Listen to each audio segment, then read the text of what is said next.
In 2012, a man in Utah, spending time with several other campers, spotted something strange in the distance. Although initially he thought it was just a bear, he soon came to realize that whatever was making its way up the hillside just didn't look right.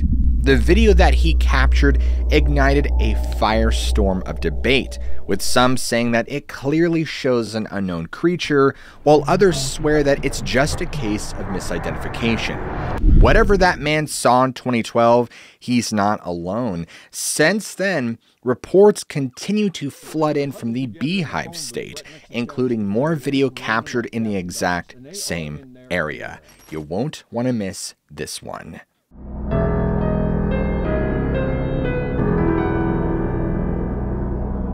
On October 30th, 2012, a YouTuber user by the name of Beard Card uploaded a video that seemed to catch everyone's attention. The clip, only 48 seconds long, this was before YouTube Shorts, features the filmmaker and several others standing among the leaves before quickly panning up to reveal something on a hillside. Thanks to the fact that the entire video was recorded in the autumn, the visibility through the trees is pretty good. Now, whatever is lurking in the distance is a large and dark object, and it seems to be crouching or rummaging around on all fours before standing upright. The abrupt movement takes everyone by surprise, and all of the witnesses hightail it out of the area as fast as possible. Now today, the video has almost 8 million views. To say nothing of the number of people who have watched it, had posted it elsewhere, it is easily one of the most watched bits of Bigfoot evidence ever recorded. At the time, however, details about the sighting itself were slow to emerge. Eventually, though, a clearer picture of what happened came into focus. The filmmaker, who we'll call Mr. Card just because it's funny, said that he and others were camping in Provo Canyon, Utah, right near Squaw Peak and Little Rock Canyon overlook. Now, the first thing that caught their attention on the hike to where they spotted the creature was actually a herd of deer wanting to get a closer look. They followed the deer, and that was when they saw it. Mr. Card said this: "On our way up, we thought we saw a bear, until this giant creature stood up and looked right at us. And we ran straight to the car after that, leaving our tent, most everything behind. We had actually been standing there for a while, and we had thought it was a bear up to that point, but when it stood up and looked at us, it was just a massive animal." And numerous Bigfoot researchers came forward to announce their support for the video's authenticity. Among other things, the witnesses themselves seemed convincing, seeing as they neither overreacted nor jumped to any conclusions about what they were seeing, while others believe that they can make out muscular and natural fur on the creature, two details that almost seem to rule out a hoax such as a person in a costume. Now, as time went by and more support that Mr. Card actually captured a Bigfoot on video that day began to emerge. You see, videos and photographs from the area around Provo kept pouring in year after year, and just 4 years after Mr. Card's sighting, Jane Everett and her family were traveling to Provo Municipal Airport. Her daughter captured this video, which seems to show a dark figure near the side of the road around sunset. The shape vanishes into the cornfield behind it moments before the daughter exclaims, "What was that?" Jane said that the experience changed her from a skeptic to a believer. Now, around 2019, something else strange was filmed in Provo Canyon. The video, taken by a man named Brett, how original, features the filmmaker arguing with his others about what exactly they were seeing. Now, the object he points to seems to be a dark figure standing on a hilltop overlooking a neighborhood, and as Brett says numerous times in the video, whoever is standing up there does seem to be quite large. And one of Brett's friends, Austin, and several others investigated the area shortly after his sighting. Now, after hiking to the spot where the dark figure appeared, Austin said this: "Whatever it was that was climbing up here, we've concluded that it was a very nimble giant. because it's not easy to climb this very steep, snowy mountain. Not a lot of firm footholds or handholds. In the video, it's just somebody who's trapezing on up. It's pretty rough going, lots of shrubbery and brush. And as convincing as this may seem, Austin and his friends also discovered boot prints in the spot where the figure had appeared. This seems to suggest that it was just a hiker.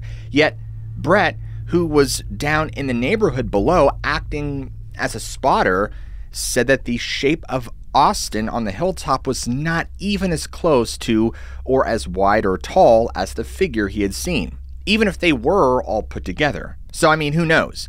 It seems that the Provo area does have a lot of Bigfoot activity. But despite all the video evidence, we'll never be sure exactly what these eyewitnesses captured. Now, at the same time, plenty of support that these people actually saw Bigfoot comes in the form of eyewitness testimony throughout the state of Utah. Unfortunately, it remains a mystery. In the late 1990s, Steve Schaffer was working for a busy petroleum company, one that had diversified into a number of other interests. As part of his duties, Steve helped the owner find people to work at various sites, including the Bear Hole tunnels on Hoyt Peak in Utah. It was a tough job, but Steve knew that if he looked for the right people, he could fill the position easily. And so Steve and another worker at the petroleum company named Dusty settled on a pair of college students, one 19, the other 21, and the boys agreed that they wouldn't mind working at the mine for experience, as long as expenses and such were covered. I mean, after all, they loved the mountains and were very familiar with the outdoors. In fact, they spent a lot of time in the wilderness pursuing one of their passions, hunting Bigfoot. Now, when this took place around 1998, Utah wasn't especially known for Bigfoot encounters. I mean, only a handful of reports were common knowledge, here and there, before they became widely known on the internet. So, while Steve and Dusty might have thought that the college students had an odd pastime, they didn't think that they'd get distracted from their work. I mean, after all, Bigfoot just lives in the Pacific Northwest, right? Wrong. Well, Steve and Dusty and the oil company all set the boys up at a camp just above the mine on Hoyt Peak, just outside of the city of Camas. And these boys had everything they would need, right? They had supplies, they had food, and 5-gallon buckets used to dig out the holes they would be working. Now, at this time, Steve was living in Kearns in Utah, but his girlfriend, Gail, lived in West Jordan. And that was where Steve was when he got the phone call. Well, Steve dragged himself out of bed and answered the phone, and he says, "We've got to get to Camas." Whatever it was, it sounded urgent. And so Steve asked why, and Dusty just replied, "Well, our 2 miners are sitting in a phone booth down there freezing to death, and they're only wearing their skivvies, and we've got to get to them." Now, naturally, Steve was confused, and so he's asking, like, what the heck happened? Well, Dusty would only say, "Well, I'll tell you on the way." And by now, Steve is utterly confused. What series of events could have not only caused their workers to abandon the camp, but also wind up in a phone booth downtown in just their underwear? Were they dropping acid? I guess we'll find out, won't we? He was eager to hear the answer because it had to be hilarious, right? I mean, if you were Steve, that's probably what I would be thinking. I'd be getting ready to fire these 2 immediately, thinking that they're just gone. But this wasn't the case. Steve and Gail picked up Dusty, who immediately shared all that he knew. And on the way, Dusty explained that the miners had called him from the phone booth. He couldn't quite believe what they kept repeating to him. They had been chased off the mountain by Bigfoot in the middle of the night. Now, apparently they had hopped in their car and raced down Hoyt Peak in the direction of town. But their car, they said, was absolutely totaled after a series of crashes on the way down. They even said that they could hardly believe the vehicle had made it all the way to the bottom. The transmission and rear end of the car were completely obliterated. And so naturally, Steve and Gail still had a lot of questions. Why was Dusty taking all this in stride? Was the car really wrecked? And above all else, why in the world were these college students just in their underwear? And so Steve and Dusty finally make it to Camas. The workers had told them that they were huddled together in a phone booth just outside a cafe. Now, not only were they embarrassed to be practically naked in public, but this point, a torrential rain had settled over town. And sure enough, that's where Steve and Dusty found the two boys. Even though they were both sheltered in the phone booth, both of them were soaked to the bone. So Steve told both of them to hop in his Jeep, and after a few minutes with the heat running, the college students finally warmed up. Now, in the meantime, Dusty had headed back out in the direction of the cafe, and he checked the doors, locked. So Dusty ducked into the phone booth where the boys had taken shelter that morning and called up the owner. Now, luckily, the owner agreed to open up early to let them inside, and in no time, the workers were huddled under blankets in the cafe sipping hot chocolate. And then they shared their story. He said that they had been chased off the mountain by Bigfoot. Now, according to the college students, they had finished early for the night because the thunderstorm had already started rolling in. And after sitting in their tent for a while, bored out of their minds, one of them got a bright idea. They had brought tapes with them from Washington. The recordings included what they believed was a Bigfoot call captured back home. And maybe, if nothing else, they could get a few responses if they played it loud enough. Now remember, this is the late 1990s. You kids may not remember, but us older folks do. But we used to have boom boxes that we used to crank out the jams, yo. And the two college students had enough foresight to bring one of these with them. So with the thunder rolling in and the rain battering the top of their tent, they tossed in the Bigfoot tape, hit play, and cranked up the volume. At first, there was nothing, just the sound of the storm steadily passing over Hoyt Peak. And then, from somewhere out in the wilderness, something roared between the thunder. It was an animal, and whatever it was close by. Now, the college kids felt a little bit of a thrill. I mean, even if it wasn't a Bigfoot, which that idea alone seems so crazy, right? How could that be true? They couldn't be sure. I mean, it would be kind of cool to hear a bear calling back to them after all. Now, look, I realize this isn't the smartest thing in the world, but I remember how I acted in my early 20s, and I did some pretty dumb stuff. And remember, these are Bigfoot hunters. They're willing to do anything to get results. And now, the animal starts making more noises, and the two boys realize that they've hit the jackpot, because by this point, it's pretty clear that whatever they are hearing isn't a bear.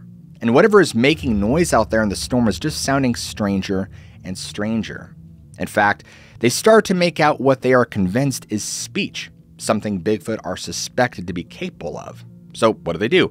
Well, they crank up the volume on the stereo full blast, and of course, and almost instantly, they get a response from off to the right. This is my right, that's your right. And now, the two college students are convinced that they need to up the ante, so they start making absolute racket. They're hooting and hollering, they're barking, they're doing everything to make it sound like they are Bigfoot too. And that's when the tent lifts into the sky, but it wasn't the wind that carried away their shelter. It's a pair of figures towering over them. Guys, you can't make this stuff up. The college students got just what they asked for. They're sitting at the feet of these two hairy, human-looking things. Sasquatch. Now, the boys said that the Bigfoot each had to be at least 7 feet tall. They looked more like men than apes, but everything about them seemed more primitive, down to the dark hair that clung, soaked to their bodies. And as the distant lighting illuminated the campsite, they could tell just how muscular and strong these beings appeared. And they also looked angry. And in an instant, both of these things exploded into a frenzy of movement, darting around the campsite in all directions. But despite being Bigfoot hunters, both of the college students had no desire to see what happened next. All they wanted was to get out of there and do it as fast as they could. And without stopping to dress, the boys, now soaking wet, stumbled into the car and tore down Hoyt Peak, half driving, half sliding down the mountain. They ended up crashing the car several times during their escape, but they didn't care. They were just grateful to have made it back to town alive. They wrecked their car coming down Whitehall. That's all he knew. So we get to Camas, and there now, is Zizu. After hearing this story, Steve, Gail, and Dusty brought up the possibility of heading back up to the abandoned camp by the mine just to see if there really was anything left, or if the boys were telling the truth. Or maybe they brought some of that special acid. Well, the college students said that they wouldn't keep them from going, but there was no way that they would return to Hoyt Peak.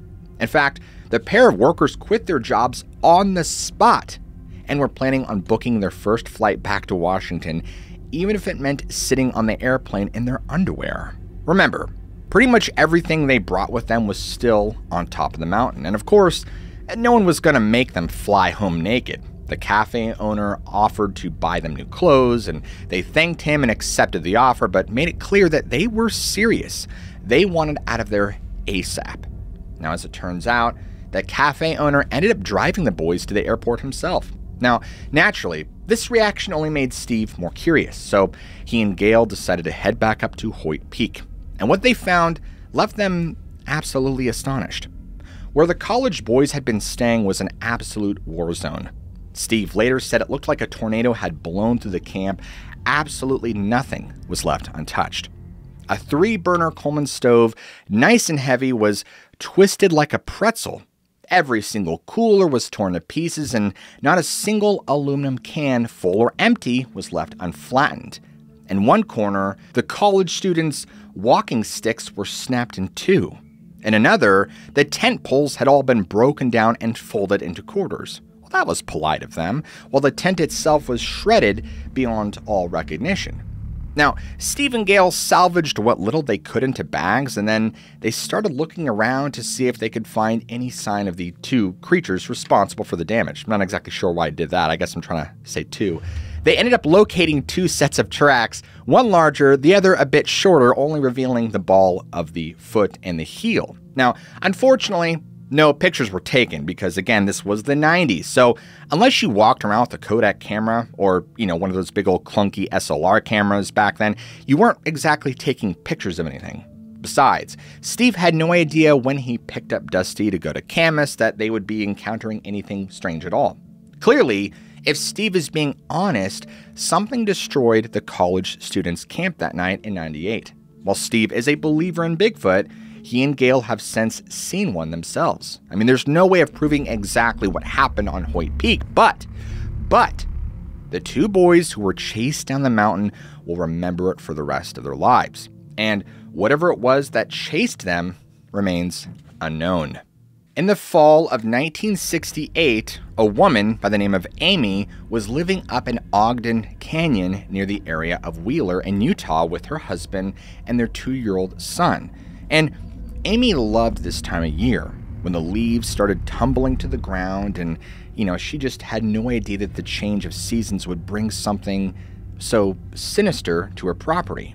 And even from the start, there were signs that something was off about the area. Amy had said that they had moved to this canyon with another couple.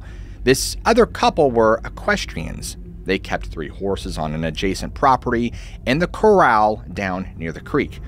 And on many occasions, Amy would notice how deep into the night the horses would seem agitated. And Amy is very familiar with the noises that horses make, but this sounded like horses were screaming. When she brought this up with her neighbor, he didn't seem too concerned, and he had heard it too, of course, but he always told her the same thing. Oh, just don't worry about it. Either the mare is picking on one of the boys, or they can sense a wild cat is up in the cliffs, right? No big deal.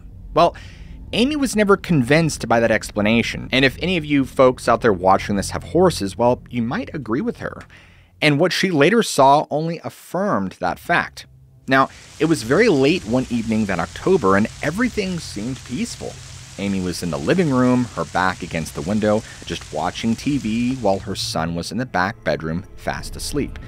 And at some point, Amy realized that she was thirsty, and so she headed to the kitchen, get a drink of water, but as she turns around to head back to her seat, she spots something she hadn't noticed before, and immediately realized that while she had been watching TV, something else had been watching her from behind. Dun dun dun. She said this: I was shocked to see a pair of glowing red eyes staring at me from the window behind my chair. The porch light was also shining through the same window to the left of the creature's head, and all I could see of it was mainly a very dark mass outlined in the window. The eyes were reflecting the light and seemed to glow red. I stood in the kitchen doorway, frozen. I kept trying to tell myself I was seeing things and it wasn't really there. After all, I did enjoy monster movies, even though the show I was watching that night was a love story. I kept trying to convince myself it was just my imagination. Now finally, Amy forced herself to turn back around. She pressed her back against the wall of the kitchen doorway the entire time, telling herself that she didn't see anything, that it was just her mind playing tricks on her. She was sure that when she looked back again, she wouldn't see whatever she thought she saw in the window. It didn't work. When Amy finally turned around, or I should say found the courage to look back out the window, she still saw that shape with the glowing red eyes. And at this point, Amy doesn't know what to think. It was only years later that she had heard about Bigfoot in Utah, and the only thing she could think of is that it's a werewolf. But the back of her mind, she just keeps telling herself that werewolves only exist in movies, or to quote Matt Emsch, in Fangoria or comic books.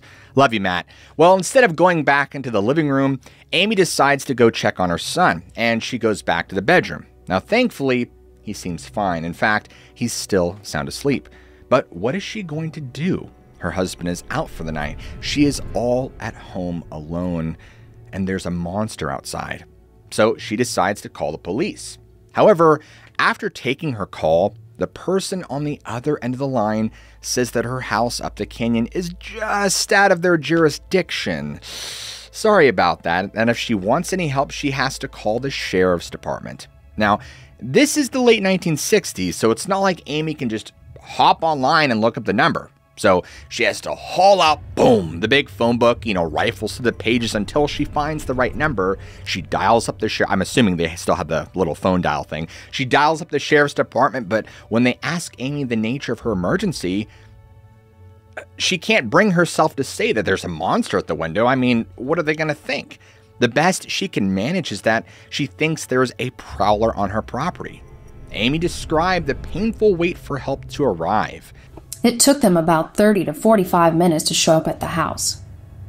While I waited, I sat in the dark and just listened, expecting to hear the thing crashing through the door or window at any time. I heard several of the windows along the east side of the house rattle softly, and also the back door, as if someone was just testing to be sure they were secure. After that, there was nothing but silence. And I started to get some courage back before these shouts showed up. And by now, Amy is back in the living room. She can't see the shape in the window, but she's also not looking too hard because she doesn't want to scare herself. Now finally, police arrive, and the deputies ask her for a description. Again, Amy's not about to tell them what she actually saw, so, she keeps it vague.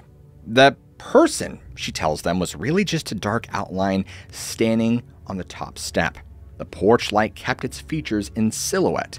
Well, this isn't enough for the deputies, and they have to have something to go on, so one of them steps outside to the approximate position where Amy saw her prowler. He stands around 6 foot 3 inches, the same height as her husband, and even he wasn't even as tall as the figure she had seen. Only his head is framed by the window, while the entire upper body of the shape had been visible earlier. Now, the deputies simply shake their heads and make a comment about how tall the prowler must have been to have been so easily seen through that window, but that was it. Nothing else happened the rest of the night, and no footprints or anything like that were found the next morning. There were just too many leaves. But Amy's story isn't quite finished. You see, when her husband came home later, he simply laughed at her for being so skittish, and within a week, she had taken her son and moved out.